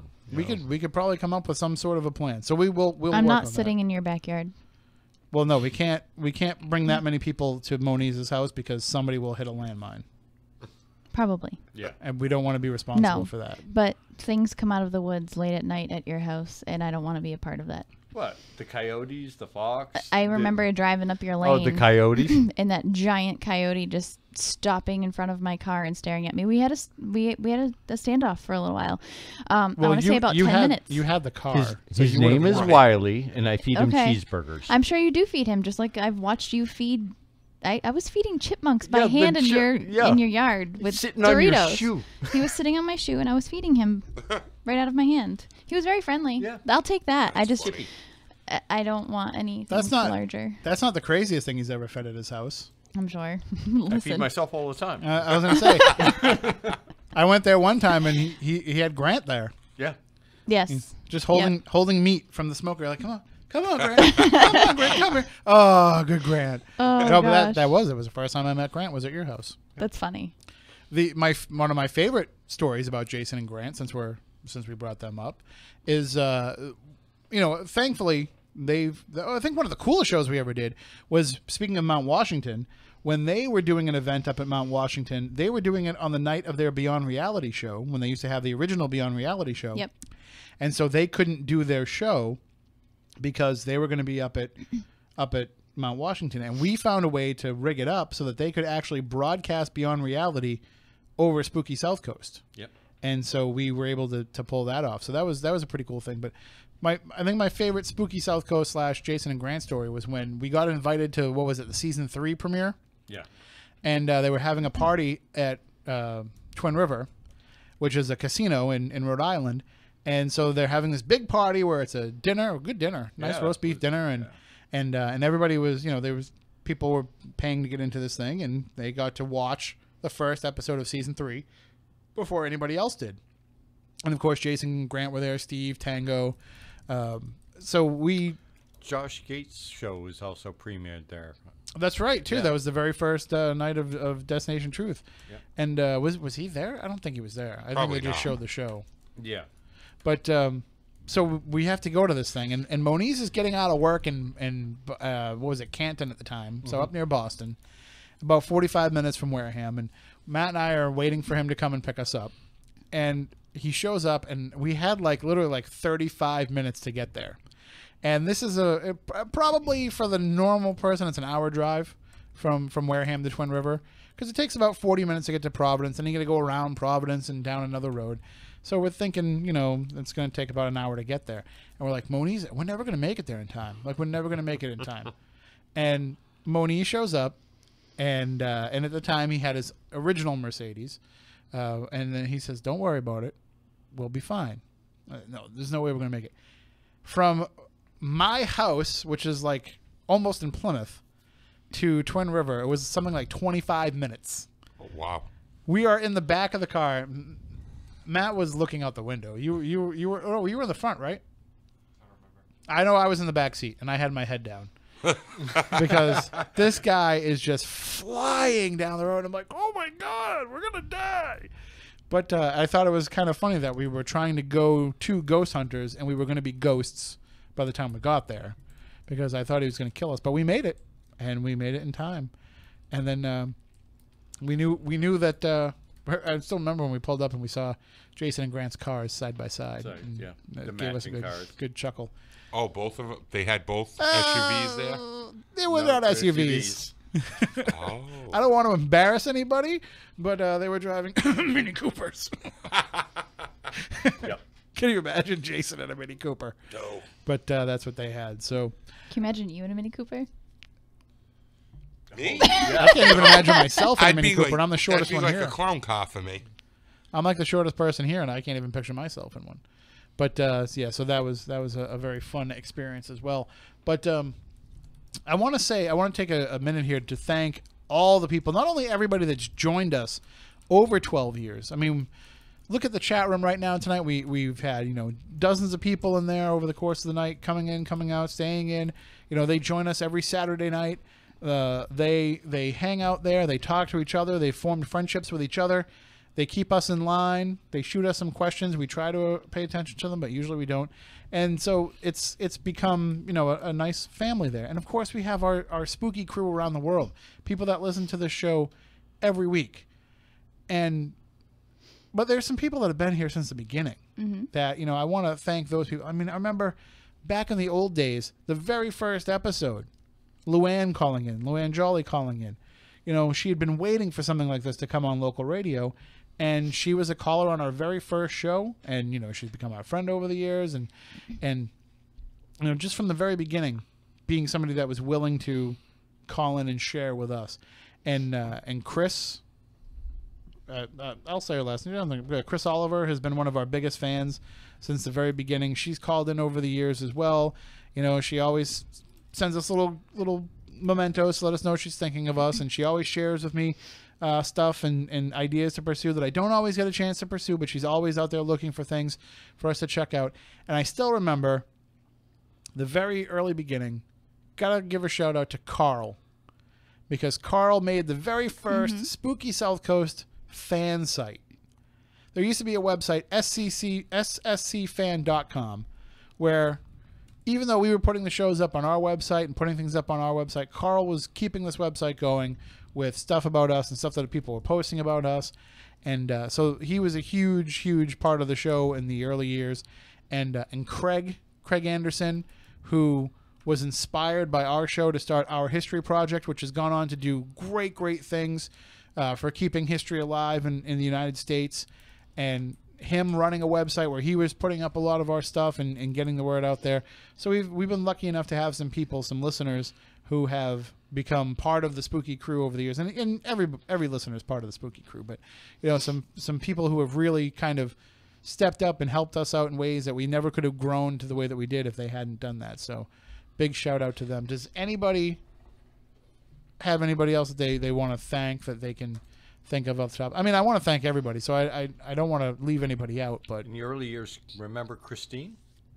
Oh, the original Icy Air caller. Yes, yeah. I wish she would call back. Icy Air. I have my suspicions that she calls during the week, but with a different name. She was entertaining, but she actually had some pretty good points. A couple of salient points in between the, I'll call it eccentricities that she would, So she called us up and would tell us that all her life, and I wish Stephanie had been here at the time, but we didn't even know Stephanie at the time. But she would call up and say, all her life she had seen air. And I'm assuming that she means she had been able to see auras. But she would call up and share these stories with us. And she told us a story one time about a missing turkey pan. Yep. I remember that all of a sudden, I guess she had, had a vision of where it was or something. And, she was one of our frequent callers in the early days. She called pretty much every week. But we just haven't heard from her for years. And I thought that was weird that the light just came on in there, but it's Tim Dunn. Oh, I was like, please tell me that's a real person. Tim Dunn came in to say happy anniversary to Spooky South Coast. He's probably doing some news stories or something. He's moving quick, so. There you go. Jump on. Say hi, Tim. What's that, 12 years for you guys now? 12 years. So you're what, 14? So you were 2? Hold on, I'm going to put you into queue so we can hear you on the queue. So you're how old? I just turned 16. I just got my license. No, for real. How old? No, I'm 20. I'm 24, almost 25. Wow. So we've been on the air for half your life. That's crazy. That's what's crazy about that? That means for half your life we haven't done anything else on a Saturday night. So I can't really say much either. So hey, listen, we're just happy that people are still listening to us. So I actually did listen to you guys on the way in. What do you guys got for tonight? What do you guys just kind of This usually on our anniversary shows we just drink champagne and talk about ourselves. Nice. So it's what we do. Nice. So Well, I just saw you I saw the lights come on. I thought it was a ghost. Oh no, it's just me. It's just a beautiful old me. All right. Well, I'll be listening. All right. Tim, you just hit a huge international audience with this show, just so you know. Hey, gotta start somewhere. All right. Take it easy. And we are, like I said, we are happy to be here every Saturday night. I make jokes saying that we haven't had a life for Saturday night, but some of us didn't have a life before the show anyway. Why are you looking at me? I'm not. I'm looking at you because you're the exception to the rule. Oh. You were the one that had an actual life, and I don't know if I really had an actual life. I was straight out of high school. So. Yeah. Matt was college. Matt was like, really, Saturday nights? Like, you're gonna take away the night that's fun to go out and do things? And I was like, hey, it's the only night that they'll let us on. And Moniz, he used to work at bars and do sound for bands and all that stuff. We pulled him away from all that, and now he's pulling himself away from this and going out and doing Bigfoot stuff. But well, now I may have a chance to come back and be more focused on spooky. I'm going to share this because it's also wintertime and you don't want to be out there looking for Bigfoot when it's 30 degrees. No, actually, it's better because you can find tracks easier in the snow. But I'll make the announcement here for everybody. I'm going to be switching jobs. I've just accepted a position in another company, so now I'll have a little bit more control of my own time. Nice, awesome, congrats. Nice. Was it? Awesome. So this is a good move for you? You're happy with this move? Yeah, basically, people may know some of the stuff I've done recently, but I am now the Director of Research and Development for armor and weapon systems for a defense contractor. Cool. Oh, this is the thing that keeps saying, put this on and let me shoot you. And I say, Nah. do a little more R&D before you bring it to me to do that. Oh, but that's so awesome. Good. basically, I'm Iron Man. There's nothing wrong with that. There's no. I mean, there can be some downsides to being Iron Man, but Like what? magnets. Yeah, okay, I guess. I've never watched the movie. Rust. Right. I never Can't watched stay the out in movie or rain- read the in comic. rain too so. much. You need to, and you have to use that special paint, because the rest of if you use regular paint, it looks watery. What, Rust-Oleum? No, you got to use the heavy stuff. Oh. Like when you paint your grill, which I had to do after the fire. Yeah. So, but no, I mean, Saturday nights for me back in those days used to be, maybe we would go to the mall. That's how long we've been doing the show. There used to be malls back when we started doing the show. Yeah. Because that's what I would do. We would just walk around the mall aimlessly. That's where I used to see you. What? Walking around the Dartmouth Mall. What were you doing Stop at the it. Dartmouth Mall? I was working. Doing what? Cooking. Where? At Ruby Tuesdays. I never went there. No, I did. I used to go. We used to do the potato in the salad bar. Yeah. That used to be our thing at Ruby Tuesday. Right out of college. That's Now where it's I gone. went. Now it's gone. I used to Goodbye, go to Ruby Tuesdays, Tuesday. Yep. but I was probably like Nobody- 5 nobody when got you were that. cooking. Back on. So- Thank you for 12 years of being the only one that gets my sense of humor. And it's been way longer than that, poor guy. Just to put it out there, I get your sense of humor. I ignore You just it. ignore it, right? Because you know that acknowledging it easier. only encourages me. Yep. But I will say this, that when talking about, discussing the people who have helped us over the years and who have kind of chipped in and become kind of associate members of the Spooky Cruise, Stephanie, you were one long before you actually came Right. on the radio. You were somebody that we would always be looking for information from and getting advice from, and we were asking you for guest ideas even before you were part of the show. But you definitely have brought a diversity to the show since you came on board, and you've had us talk to people that normally we would say, maybe we don't want to cover that, or maybe we would feel like we'd step in it with that. And one thing that we've done with Stephanie too, being here, is we have gotten away, like when we have a psychic on or a medium on, it doesn't have to be about just taking calls and giving readings. Right. So I don't think we've actually done a reading show. Have we done a reading show since you've been here as a host? With myself or with Yeah, I other mean, you've people? done one with like your friends, but like, have Right. we ever done one where it's been like, let's bring somebody on and just have them do readings? No, I think if it was. Would that be weird for you if we did? Would you be able to like kind of turn things off, or would you keep it on and try and like kind of see what they I were mean, doing? we had people on, like we had Matt Frazier on, and he did them.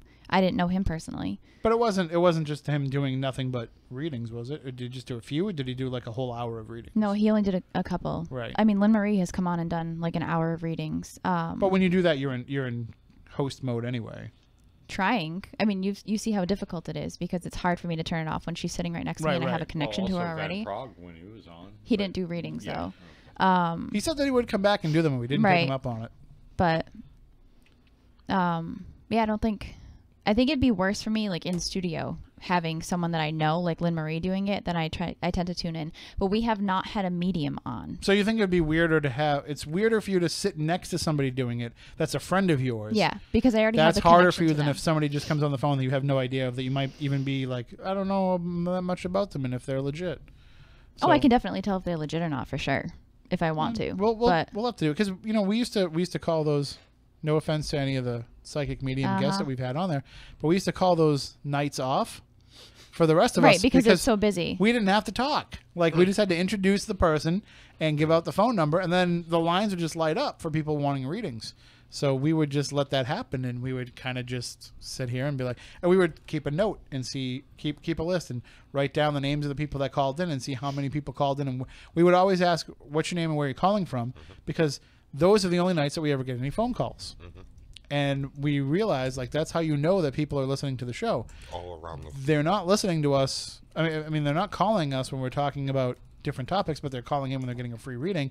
And all of a sudden, you're Right. taking 35 phone calls a night, and they tell Yeah. you that, a phone call, the amount of phone calls you get represents like 1% of your audience. So if we're getting 35 phone calls, we've got 35 I listeners. can't Yeah. do the math. 35 listeners. It's a little more than that, but at least 35. But you've got, all these people that are listening, so it's a good, barometer for that. But it's also a good night to just say, I don't really feel like talking tonight. Right. So, like, usually if I start to feel like I'm getting sick, and, Moniz is like, I don't know if I'm going to be there, and Stephanie's like, I'm going to be somewhere else. I'm like, let's book a psychic medium tonight, because then I can just give out phone numbers and take the rest of the show off. And I mean, it does get busy, but it's probably not the best show for people to listen to later on podcast. No, like it might bore people to hear other people get readings. That's why we stopped doing it, I think, because it's not fun to listen to if you listen after the fact. But we have not had a medium on since I've been a host. So in 4 years, we haven't 4 or 5. I think I'm coming on 5 years. Well, that's now. all right. You're going to be gone a whole bunch of times, so we'll have to work it out. Be a good night when you're not here to undermine your abilities by bringing in somebody else. We're like, well, we're just going to... But people have asked us that. People have said, how come Stephanie's on every week and you never do readings? Yeah. But when that's not... It's like an either-or thing. Right, it's not the reason I'm here. And I would not want you to have to handle being a co-host and have to turn that on. And I don't want you to come in and just turn that on. I want you to be a co-host if you're here. So I think it's probably been about 8 or 9 years since I've done readings on the show. I gotta laugh. I just saw the best comment in the chat room. Yeah. Oh, read the chat. Read the post from Maddie that she just pointed out. I think Maddie's a girl. I'm not sure.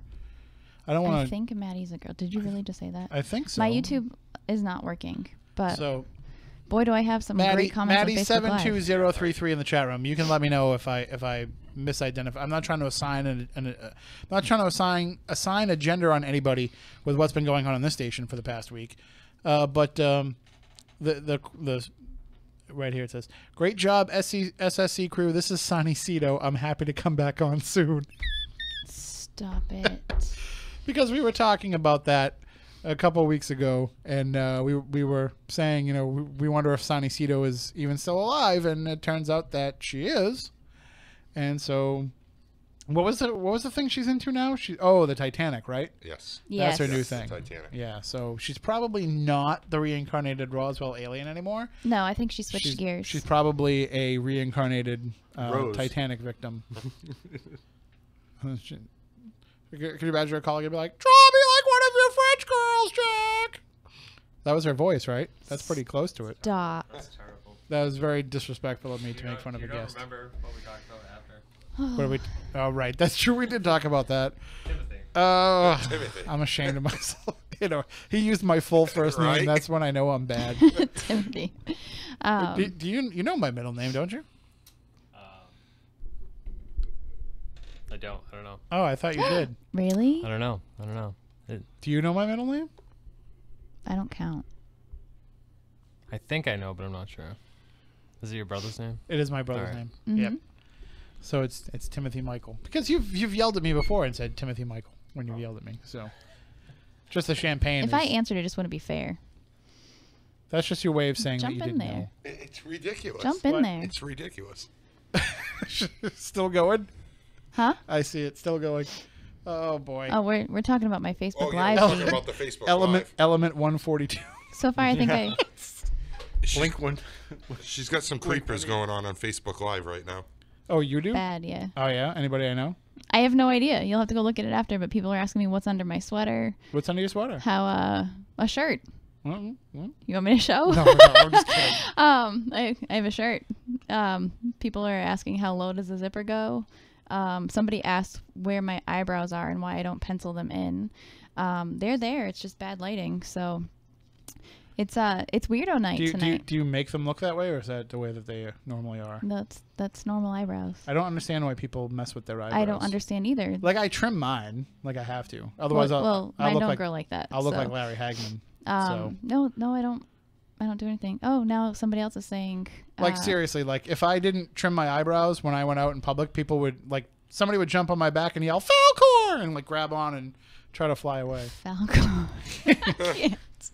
The Luck Dragon, he had pretty bushy eyebrows, too. I swear to you, this is gonna be like one person on multiple accounts that keeps trolling right now. It's gotta be. It's really this is gotta crazy. be. This is like the prank caller. Hi, Porter.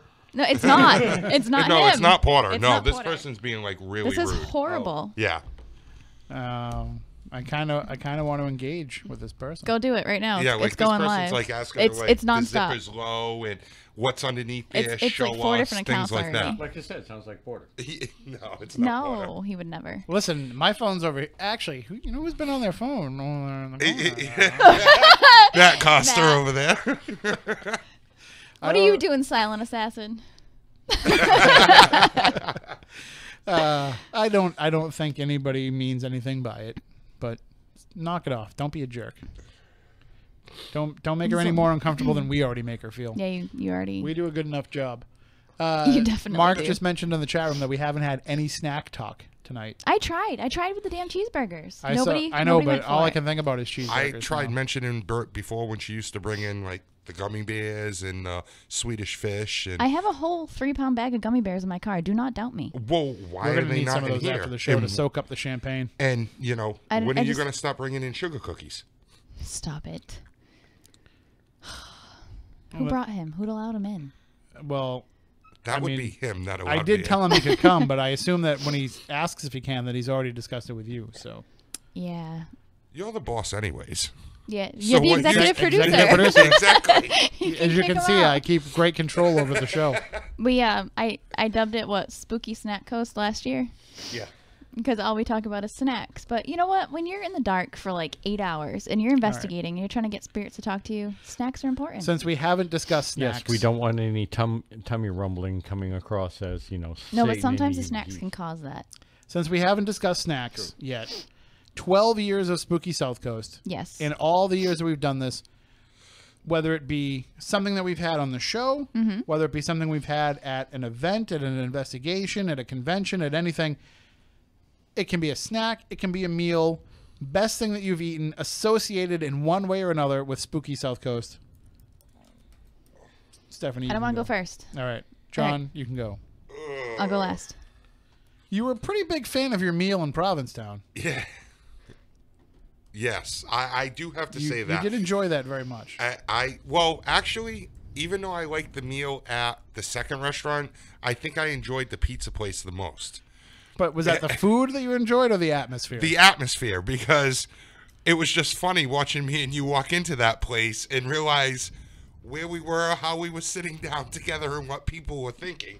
Right. You I'm, know? I'm glad everybody that thought. was a funny I'm glad everybody weekend. thought I was with the biggest guy in the room. Yes. That's amazing. Yes. Moniz, how about yourself? Is there a favorite food that you can remember?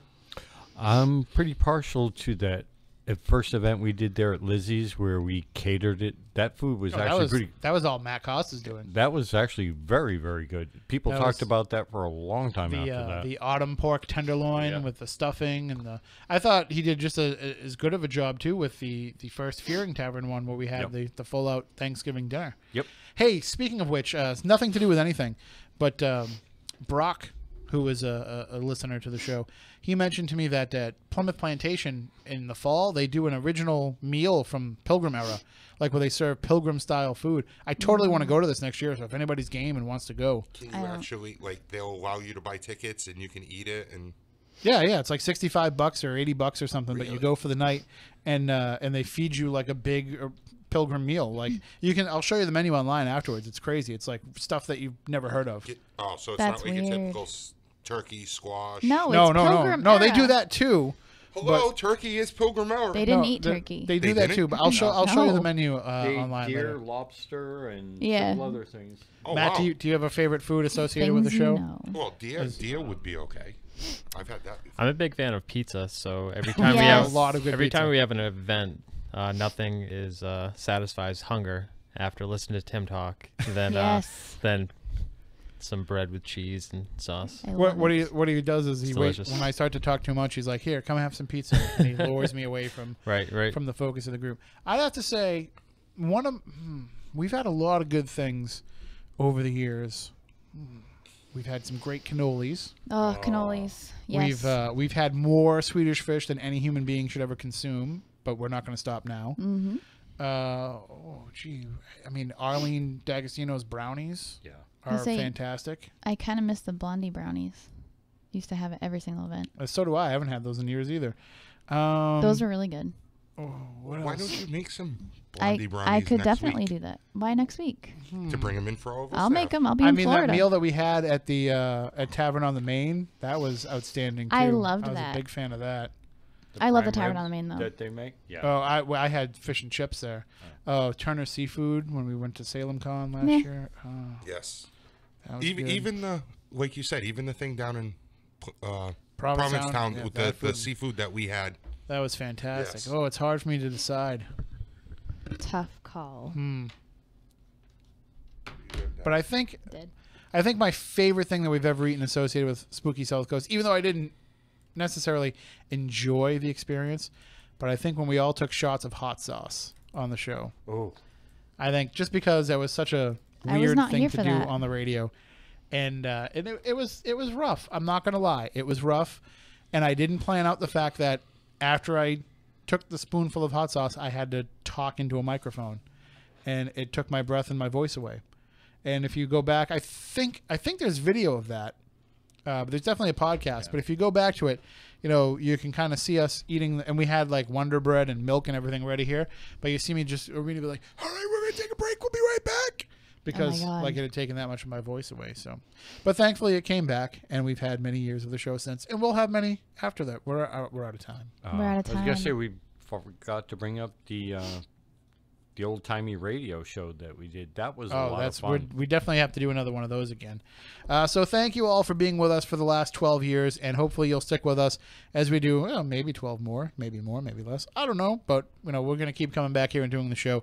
Thank you for all your support over the years. We've enjoyed every minute, most minutes of it, and we look forward to bringing you more paranormal talk each and every Saturday night. So until next week, we want you all to stay spooktacular. Fritz News.